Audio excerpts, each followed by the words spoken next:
if you could at least just hang in there and never give up and never put your head down. And I've done that in my PGA Tour career, and I've seen what it did, and it didn't work. And I was out of the game for 8 years, and it gave me a new perspective, and perspective's everything. So I try to have gratitude and dependence on God, and just very grateful. Yeah. I had a coach similar that said, specific to tennis, but said, it's not how good you are on your best day, it's how good you are on your worst day. Is. Yeah. I mean, I'll be honest, when I won my second tournament in Calgary, I ended up shooting 64 the last day, but I wasn't having my best day until I was 2 down with 3 to go, and I hit three or four of the best shots I've ever hit in my career. And so you just never know when they come out. Yeah. So, I mean, Steve Flesch, like I said, was playing the greatest round of golf, and I didn't see any hope. And all of a sudden, I hit the 3 greatest shots, and all of a sudden, I walked away winning by 2. Yeah. So you just never know if you just hang in there. So I got too far behind today. I don't think I'm going to have a chance to win tomorrow, but I'm just starting back. But I do think I can go out and shoot a low score. I'm starting to get my confidence. My driver's getting good. I'm getting my confidence back, and my putter's working. I just have to believe. You shoot another 64, I think you're going to be just fine. I think I'll be fine. Yeah, so. Exactly. Tell me about your tie to the military. Well, I've got that'll make me cry. Yeah, I like so. it. And it's okay. I think I'll let the cat out of the bag. Our sons are serving together. And so I know this road traveled, and I wanted to talk to you just about that as a dad. You mentioned the perspective of, you're not getting shot at walking up to the 18th green.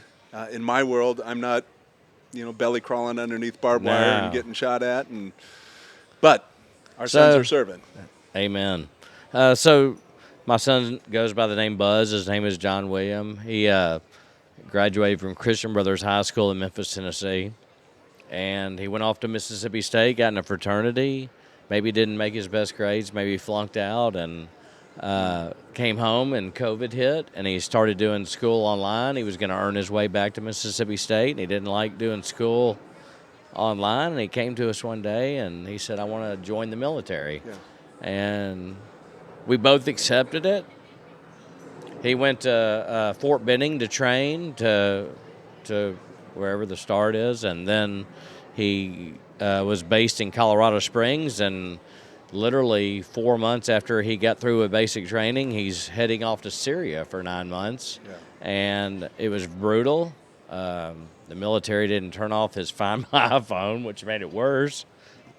A lot of crying. Yeah. But we FaceTimed him last night. Yeah. He's married now. Yeah. He married a young lady in the military. She's a paralegal. She's actually working for the Air Force right now. She's in the Army, and they live on the Air Force base in Honolulu. And he's in the 25th Infantry Division in Honolulu now. He's getting ready to leave for the Philippines to train for 3 months. And, we've seen what's gone on lately with the Philippines and China, and we don't like that. But, it's kind of out of our control. But he's a great kid. I think that's a perfect perspective. I know that people ask me all the time, our son's serving in special warfare, and the question naturally comes, oh, you must be so proud. Yeah. And I describe it as we live between the bookends of proud and scared. Yeah. And especially in today's world, there's a few hot spots out there. Yeah, I cry a lot. Yeah. I do. Have you always been that emotional? No, but when it comes to your kids, I think it's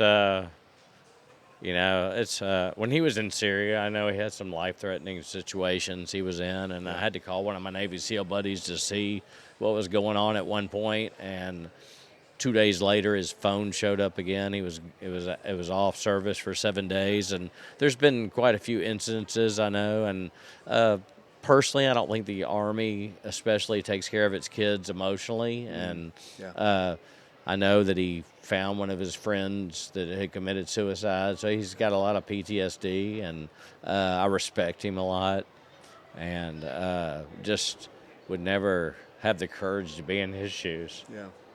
It's you met our dog, not our dog, but with Canine Companions, and I bring that up only by nature of what they're doing as an organization for PTSD. And as you and I both know, the scorecard doesn't read well for military and suicide. It's bad. It's going the wrong direction. I struggle with it really bad.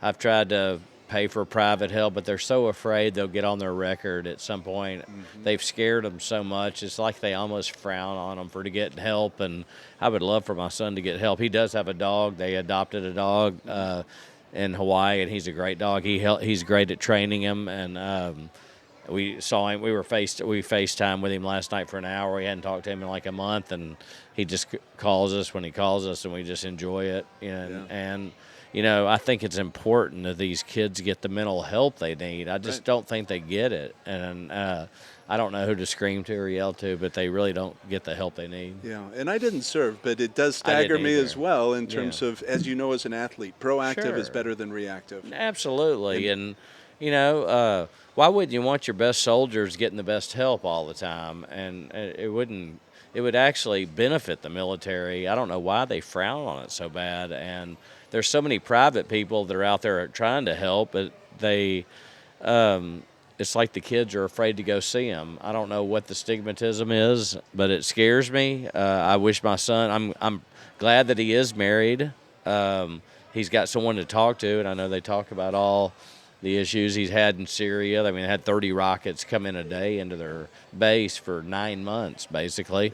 Yeah. And I mean, that can't be easy on a kid. Yeah. Especially when you're 22 years old. I think about this, and from a dad's perspective, I've made the claim, my special warfare people that I've met, they don't like this idea, but I've suggested, give me clearance, security clearance, so that I can talk with my son. Yeah. And who better to unpack hardship with than your dad, your pops? Yeah. They say, well, that's not going to happen. Yeah. I don't understand that. I don't understand the military perspective on mental health at all, because we all need help. I mean, we all have to need someone to talk to, and sometimes it can't be your wife. It needs to be a friend or a professional therapist. So that's all I'd say. So the perfect lead-in, you've endured hardship. Sure. Life hasn't lived in a straight line for you. So in that context, you've been coached most of your career. Sure. Does that allow you to pivot? Do you coach your son?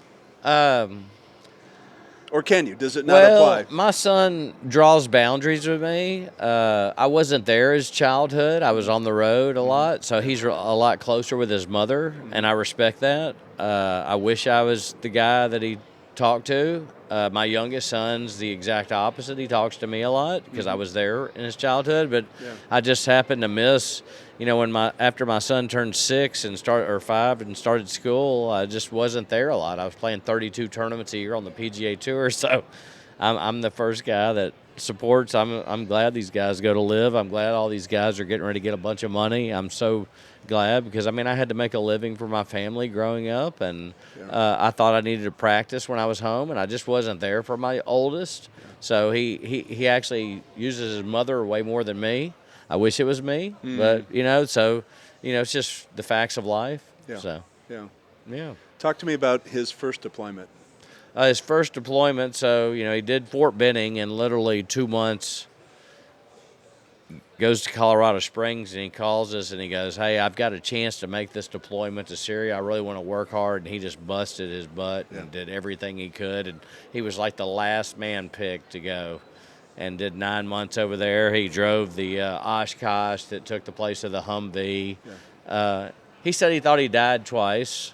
I'm pretty sure that he may have had to be aggressive with people, and he loves dogs. The thing that he struggled with over there is that the Muslims consider dogs bottom feeders, and there's dogs everywhere, and they were always trying to save a dog, but he would send us pictures of puppies, and they would be dead a day later, he'd say, and it broke his heart. So he has a gift for animals. Yeah. So. For you, the 9 months he was gone, what was deployment like?